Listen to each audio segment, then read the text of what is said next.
What should have been a normal bug infestation case turned into one of the most bizarre, atypical cases I'd seen. The client called with complaints of encountering centipedes frequently in his home. While a lot of people find centipedes creepy, they're generally harmless. First thing we had to do was an inspection. Find out how the centipedes were getting in. See if there was something such as a water leak that could be causing excessive moisture in the client's home. Centipedes love dark, damp places, which is why you'll often find them in basements, shower drains, and crawl spaces. Once we had a chance to scope out the situation, we could develop a treatment plan from there. Armed with insecticides, Raina and I arrived to combat the invasion. The first thing we noticed when the client answered the door was that he looked sickly. He apologized, saying that he had food poisoning, so he was going to keep his distance from us. Where have you been finding the centipedes the most? I questioned. Bedroom, he said as he weakly settled down onto the couch. That's why I'm camped out here. Those things freak me out. How about the basements or the bathrooms? He shook his head. I thought that the location of the infestation was somewhat unusual, but otherwise, I didn't think much of it. We inspected the bedroom, starting under the bed. Sure enough, I found 2 common house centipedes squirming under a pile of old yearbooks. They got a lovely dose of insecticide. During the inspection, I noticed the windows didn't have the best seal. That was probably how they were getting in. The client began to cough from the other room, which turned into retching. That doesn't sound so good. When I approached him to see if he was alright, he doubled over his garbage can. Instead of vomit, the long, leggy body of a centipede wriggled out of his mouth. He suddenly clutched his nose, wailing, as he pulled another squirming bug from his right nostril. It took all of my willpower not to flinch at the sight. The centipedes weren't coming from outside after all. As I rushed to his side, Raina told me that she knew what this was. Good. That's why we hired her. I told her to get whatever she needed while I watched over the client. Before she hurried off with the company truck, she paused to say, "If you can, look for a white centipede. Trap it, but don't kill it." Naturally, the client was inconsolable. I think anyone would be in this situation. Why is this happening to me? He whimpered. I tried to be comforting. My coworker's knowledgeable when it comes to human infestations, so once she comes back, we'll take care of it, all right? I'll try anything I can. The client shuddered, his hands clutching at his gut. I can feel them crawling in my stomach. Their legs. I rubbed his back as he bent over the garbage can again. Jesus, I hoped that Raina could help him, and soon. Once he was done, he trembled as he watched the centipedes writhe in the bottom of his trash can. I asked him if it'd be okay if I left for a second. He nodded. While he sobbed on the couch, I doused the bugs that he'd thrown up with a hefty dose of insecticide. Then the hunt for the white centipede was on. At first, I tried not to tear the bedroom apart too much, but then I figured the client would rather have to do some cleaning than have more bugs crawling around on his inside. It wasn't under the bed, under the dresser, the closet. 3 regular brown centipedes scurried away as I swung the door open. I stomped on one, but lost track of the other. I'd get it later on. I moved some boxes of old comics that he had on the floor. Not here. Possibly somewhere else in the house. I went to the kitchen next. Nothing under the counters besides some sizable dust bunnies. While I was there, the client asked for a glass of water, telling me that he had cups in the cabinet by the sink. That's where I found the white centipede. It reared up on its hind legs, staring at me as its long body swayed from side to side. Something stringy was tied around one of its segments in a small bow. Hair? I quickly seized a glass and placed it over the white centipede to trap it. It kept looking at me. When I glanced between the client and the hair wrapped around the white centipede, I saw that the color and texture of the hair matched his. Raina burst through the door with a plastic bag on her arm. I didn't know what I expected her to pull out, but it wasn't fruit and extra virgin olive oil. I didn't recognize the fruit, even after she started hurriedly chopping it. It looked like some sort of cross between a lime and an orange. Seeing my expression, she muttered, "I know this probably looks ridiculous, but just trust me, okay?" I nodded slowly. I then informed her that I'd caught the white centipede. She seemed relieved. Okay, perfect. Can you put some of that oil in the stove for me on, medium heat? Despite my confusion, I did as she asked. After she was done cutting, she slid the slices of the mystery food onto the oiled pan with a loud sizzle. What was interesting was that during this process, the white centipede had become frantic in its glass prison. It ran circles, its legs clinking against the cup, desperate for an escape. After the fruit oil mixture became a jelly-like goop, Raina poured most of it into a mug, announcing that once it had cooled off, it would be ready. When presented with the mixture, the client drank it without question. I think he was so desperate for some sort of relief. I think that he truly meant it when he said that he was willing to try anything. As he sipped on it, Raina motioned for me to follow her back into the kitchen. Next, we need to submerge the centipede. That'll redirect the curse onto the person that originally cast it. All right, sounds good, I replied, using a plate to keep the white centipede trapped within its glass prison as I picked it up. You've seen this before, I take it? She nodded. Yeah, but normally it's beetles instead of centipedes. The calamansi mixture I gave him will keep the nasty little shits from eating our client from the inside out. I swear, the white centipede screamed as we poured the calamansi stuff over it. Centipedes aren't normally capable of vocalizing. It twitched as its legs got stuck in the goopy fruit mixture. Its struggles eventually died down, becoming slower and slower until the white centipede finally went still. After confirming that the white centipede was dead, we checked on the client. He looked relieved to report that he couldn't feel anything squirming in his stomach anymore. Raina gently informed the client that the curse was brought about by jealousy. There was someone out there that envied him enough to want him dead, and in a gruesome manner. If we had gotten to him a day later, the centipedes would have tunneled their way out of his body from every orifice. Lovely, right? The calamansi mixture acts as a return to sender, she explained. The person who did this to you will experience everything that you just went through until they put a stop to the curse. In the meantime, be careful. I'll return later with a charm that should help protect you. While Victor and I are well versed in infestations affecting home and businesses, we still have a lot to learn about atypical parasites, such as the one that this client dealt with. That's where Raina comes in. I'm not entirely sure what the best word to describe her title is, since she resents the term spiritual healer, and others like it due to their association with quack medicine. In summary, at Orion, we've all been learning from each other. Speaking of Victor, on the drive back to the office, Raina and I discussed the changes we noticed in him. Neither of us had seen him eat anything since he showed up looking like hell. My vote's still for vampire, she said. Just a different flavor of vampire than the ones my Lola told me about to scare me into going to bed on time. Joke's on her, though.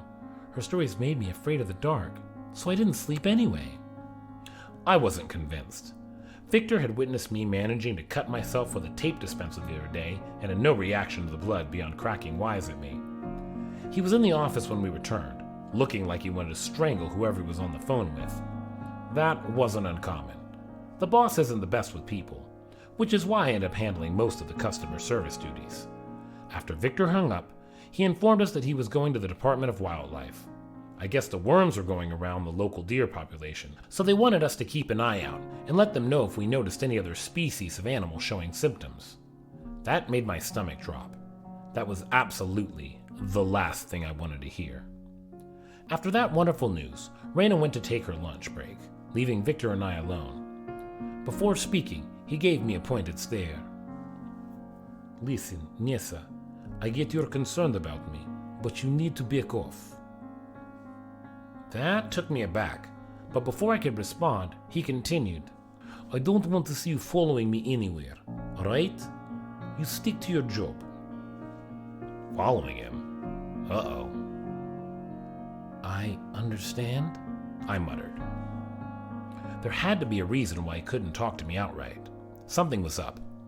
But his message was clear. He wanted me to follow him, but make sure that I wasn't seen, even by him. After the office closed, I left first, pulling my car behind a dilapidated barn spray painted with "Jesus Saves, Repent." It was just down the road from where he lived, close enough to his apartment that I could see him pull in, but far enough away that my little G6 wouldn't be noticeable. Sure enough, 15 minutes later, his battered truck passed by. I couldn't help but feel creepy, like I was doing something wrong. I was stalking him after all, but was it really stalking if the person asked you to do it? For about 20 minutes after he went inside, nothing happened. I wasn't entirely sure what I was supposed to be looking for. Maybe I'd already missed something important. His front door opened. Victor exited, circling around to enter the forest surrounding his apartment. Quickly, I drove over, abandoned my car in the visitor's parking, and followed him past a tree line, hoping that I didn't lose him. I made sure to bring my tool belt with me. Like hell, I was going into this unprepared. Unfortunately, I had arrived somewhat late. He wasn't in sight. Shit. Hold on. I examined the forest floor, finding fresh boot prints in the dirt, damp from the rain earlier that day. I followed them deeper into the woods, doing my best to stay silent as I avoided falling branches as best I could. As I went deeper and deeper into the woods, I heard whispering. It was incredibly faint, almost imperceptible. It would have been easy to dismiss as nothing more than the rustling of leaves. I'm pretty sure that it wasn't Victor's voice. I looked around trying to find the source of it, but from what I could see, I was alone. Cautiously, I continued following Victor's boot prints, hand poised over my container of salt. I knew better than to brush something like that off as my imagination or just the wind. The whispers suddenly became more urgent, louder, yet I still couldn't make out what they were saying. It might have been a man's voice. They were coming from the right, veering away from my boss's tracks. When I tried to focus on what was being said, I suddenly found myself off the path. How did I get here? I glanced around, seeing my own footprints behind me. I didn't remember walking this way. Something out there was messing with my head. I got my bearings back and went back the way I came. The whispers were at my back. Stomach in a knot, I ignored them and found Victor's trail again. The whispers were suddenly close, very close, as if the speaker was right next to me. It took most of my concentration to shut out what they were saying. I clenched my jaw, trying to give myself something else to focus on. It was becoming harder and harder to follow Victor, but I couldn't let myself get led astray again. I didn't want to know where the whispers would take me if I focused on them for too long. There was a clearing up ahead. The whispers were aggressive. Now, my right ear was ringing. My mind felt fuzzy, as if filled with TV static. But I still didn't listen to them, using every ounce of will left to reach the clearing. I even went so far as to plug my ears with my fingers. All at once, the whispering stopped. I glanced around the clearing, too afraid to uncover my ears. One of the trees caught my eye. Warily, I got closer. Encased within the bark was a human skull. The trunk had grown around the cranium, so that the gaping mouth and eye sockets were the only things visible. Another tree nearby, the roots twisted around a set of rib bones. The trunk was smaller than the one next to it. As the tree was younger. It grew from the broken jaws of another person's skull. I also couldn't help but notice that the bones weren't as eroded as the ones I found stuck in the other tree. I'm not supposed to be here. A voice made me jump. What brings you out here, stranger? I whirled around, seeing that the mechanic lounged in a folding chair, gently strumming a banjo. The face of the instrument was adorned with black dragonflies flitting about, the wooden neck accented with swirls of gold. I bet money that it was hand-painted. He looked as if he'd been there for hours, but he was definitely not there before. My heart raced as the phone call from that kid from 3 years ago played on a loop in my mind, the blood-soaked petals of the hawthorn tree. I swallowed nervously, trying to keep the tremble from my voice, making sure to avoid his eyes. I'm looking for someone. The mechanic smiled. Well, fancy that. I'm looking for someone too. I'm following a trail. I don't want it to get cold, so please, if you would excuse me. He cheerily ignored me. You wouldn't happen to be looking for old Blue Eyes, would you? Fuck. What did the mechanic want with Victor? Something crucial that Yins need to know, if you ever encounter the neighbors, is to never lie to them. They will know it. You can, however, conceal the truth, as long as you're clever about it. I'm seeking answers, I said vaguely. The mechanic continued his soft tune as he gave me a mysterious look. And you think following that trail will get you to him? It ends right in front of you. My heart sank as I saw that he was right. The mechanic then said, "You want to find him? You're going to need some help." Another thing about the neighbors is that they take debt seriously. I'd compared them to the mafia once before, and it's not an exaggeration. An unfulfilled deal with a neighbor would make cement shoes seem like a peaceful way to go. I tried to be polite. "I appreciate the offer, but I'm afraid that I must decline." The mechanic chuckled, the sound chilling me to the marrow. "Nah, you're getting my help. Whether you like it or not, you can either accept it graciously, or, well, either way, you will be finding him for me. Simple as." I swallowed again, mind racing to try to find a way out of this. I couldn't decide which option terrified me more, being indebted to the mechanic or angering him. I made sure not to meet his gaze as he watched me deliberate. The song he played was different than the one I'd heard over the phone years ago. The tune he played now was calming, like a lullaby. I regret the answer that I gave him, but at the time I thought it was reasonable. I was stupid. Please learn from my mistakes.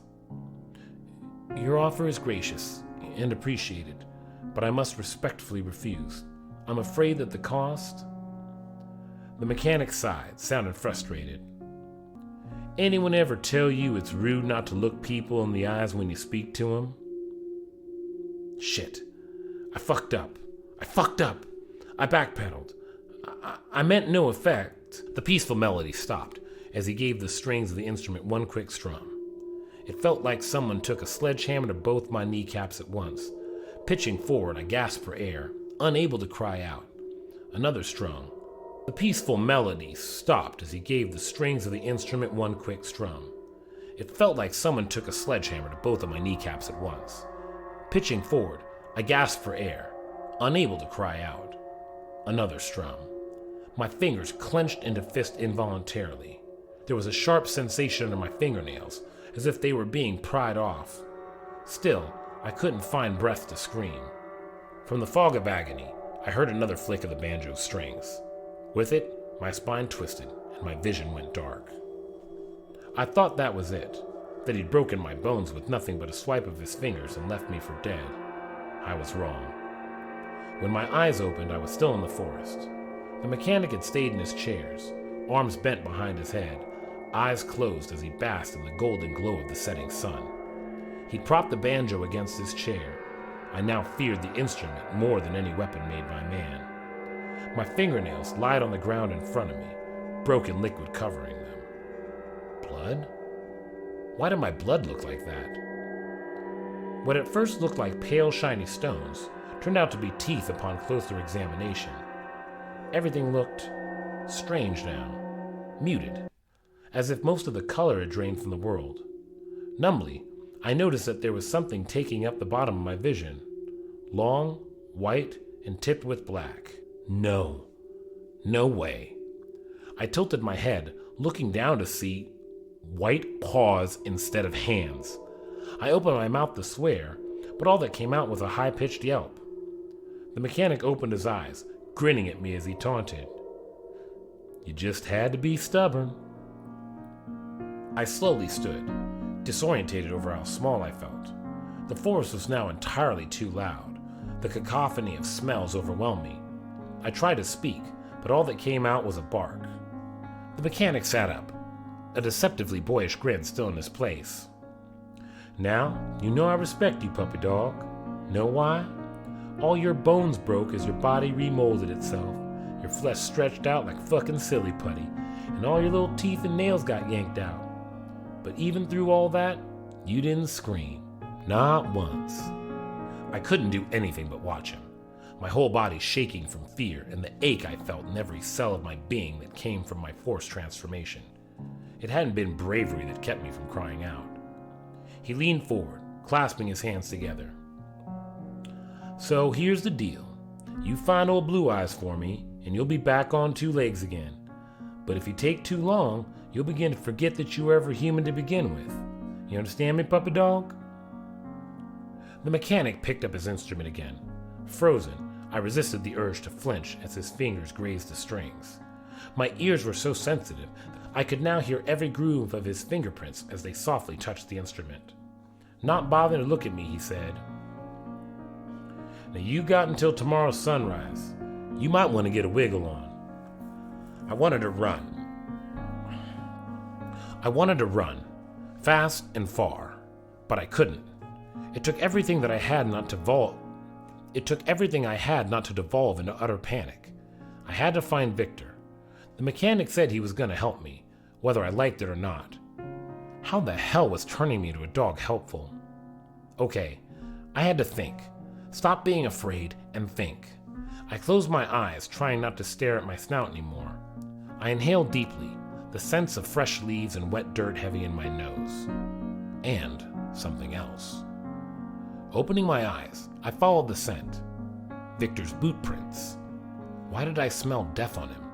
The rotting, pungent smell of Karen was faint, but enough that I could follow it. I padded forward, allowing my nose to guide me. God, I was so small. Or maybe just the world felt so much bigger. The scent trail led me past a pond, even though my mind felt like it was about to break. I was morbidly curious about what I looked like. When I stared at my reflection, a white, floppy-eared pit bull stared back at me. Little black spots like freckles speckled my face. As stupid as it sounds, one of my first thoughts was, at least it didn't turn me into a yappy little ankle biter. I shuddered as the dog in the pond and I retreated from each other. When I felt that hopeless feeling creeping up again, I reminded myself that I had plenty of time to find the boss, and I would be human again. With another deep breath through my nose, I kept following the smell of decay. The creaks of branches sounded like the earth shattering. The song of birds were tinny and sharp, making a whimper rise from my throat. From far off, something's teeth ground together nauseatingly as it chewed. God, how do dogs not go insane hearing so much all the time? I tried to simply focus on following the trail. A woodpecker sounded like a jackhammer making me jump. Every sound put me on edge. It all seemed so close, as if I were surrounded, caged in by the trees around me. Even though the sun went all the way down, I could still navigate through the trees pretty well. The scent was starting to get stronger. I hoped that meant I was getting closer. The trail led me to a shed in the middle of a field. From where I stood at the edge of the woods, I could smell blood yet again. It looked like a butcher's shed. Why would Victor be here? I approached the shed, ears pricked for any indication of what I would find inside. The shed was completely silent. Steeling myself, I walked towards the entrance, finding that the door was cracked open. I nudged it open, seeing Victor bent over a counter, a partially processed deer in front of him. It looked like chunks had been taken out of the torso. A knife sat near him and a pair of discarded rubber gloves. With how good my hearing was, I should have heard his heartbeat. Why didn't I? He turned his head when the door creaked open. Ordinarily, we were at the same eye level. It felt strange having to look up at him. It was even stranger to have him coo at me. "Oh, hey there, puppy." I didn't realize his voice could go that high. Oh God, that was far too weird. A drawn-out whine exited my mouth. It was the only way to express how weirded out I was. "What's wrong?" the boss asked, crouching down, hand outstretched. "It's okay. How nice." Great. I found him. But how was I going to get him to know who I really was? I tapped my nose against his palm, then circled towards the door, staring at him, willing him to follow me. I whined again, trying to look pathetic. It wasn't hard. I certainly felt it. The boss rose back up and approached me like he was afraid to startle me. I padded out the door, turning back to see if he followed. I may not have been able to speak, but I still knew how to write. I used the claws of my right paw to dig at the dirt, making an H. The floor creaked as he left the shed to see what I was doing. I kept pawing at the dirt until I spelled out, "Help." His brows furrowed, glancing between me and the message. I whined again, head down, wishing that I could cry. Victor's hand delicately went under my jaw, gently urging me to look up at him. He examined my face intently, searching for something. He must have found it. His eyes widened as he breathed. "Nissa?" I whimpered again, trembling as he held my chin. Victor's other hand stroked my head, trying to comfort me. "What did this?" he asked. I raised my head, leaning him back towards the mechanic's clearing. The journey back felt like an entirety. Victor was silent, his expression grave for the duration of the hike. The smell of blood, meat, and rot lingered with him. What had he been doing in that shed? The mechanic had started a fire and had acquired a case of beer. At some point, the fucker was roasting a marshmallow when we arrived. It had caught on fire. "People say I'm weird for liking my marshmallows burnt," he continued before he blew it out. "I'm not sure why. It's the best way to do it." Victor ignored him. "You wanted me, you got me. Now will you please change her bick?" The mechanic swirled a stick between his fingers, the firelight making his smile look more sinister. "I'll get to that." How much time did I have before sunrise? It was pretty hard to tell with the way my vision had changed. It still looked pretty dark, but that didn't stop me from becoming even more nervous than I already was. What if he just stalled until sunrise, even though I had done what I was supposed to do? Could he do that? I glanced up at Victor, the terror probably apparent in my eyes. He was smart enough to not push it, though I could tell he wanted to, most likely thinking the same thing I was. "Why do you want me?" Victor asked, the tightness in his eyes the only evidence I could see of his growing rage. The mechanic didn't seem bothered by it, trapping his burnt marshmallow between a pair of graham crackers and a sliver of chocolate. "Do you know who I am, Blue Eyes?" "I have my suspicions," Victor all but growled. "Then you know very well why I brought you here and what your options are." Victor didn't say anything for a moment, looking even more pale in the flickers of flames in front of him as he watched the mechanic devour his burnt schmore. The boss's heart still wasn't beating. I began to wonder how long Victor had been dead, and with that, how long I'd been a complete idiot and not known. Victor eventually said, "Please, turn my colleague back into a person. I'll make my choice then." The mechanic laughed, shaking his head. "Whoo! You got some nerve, boy." I pawed at Victor's leg. I wish I could tell him not to push his luck with the mechanic like I had. The mechanic then said, "Now we've had a good working relationship over the years, what with the truck and whatnot, and I'm giving you a choice out of the kindness of my heart. Normally I'd just take the ones I want without a second thought, but you've been a valued customer over the past years. Figured this was the least I could do." Victor's icy gaze didn't thaw any, but I could tell that beneath the fury, he was afraid. I didn't know what his choices were, but I'm sure that it was a similar damned if you do, damned if you don't deal that I got. Victor swallowed before taking a breath in. He finally answered, "If I agree, what happens?" The mechanic took a swig from his bottle of beer, and then replied, "You just keep on managing Orion, same as usual. All that's going to happen is that you'll have some extra calls from time to time. Calls that only you will answer. You will have no longer than 2 days to complete each one, and you will not be able to refuse anything assigned to you." I had a feeling that the mechanic wasn't referring to some hornet's nest. What would a neighbor consider a pest? With a chill, I came up with the answer myself. Us. Humans. They were here before us. We cut down their forest, poisoned their water. For Victor's sake, and for the sake of the nameless others, I hope that I was wrong. Now, I'd taken lives in Afghanistan, and I regret every single one. They still haunt my nightmares to this day, no matter how long it's been since I was discharged, and I think they always will be there. I caught Victor eyeballing the trees nearby.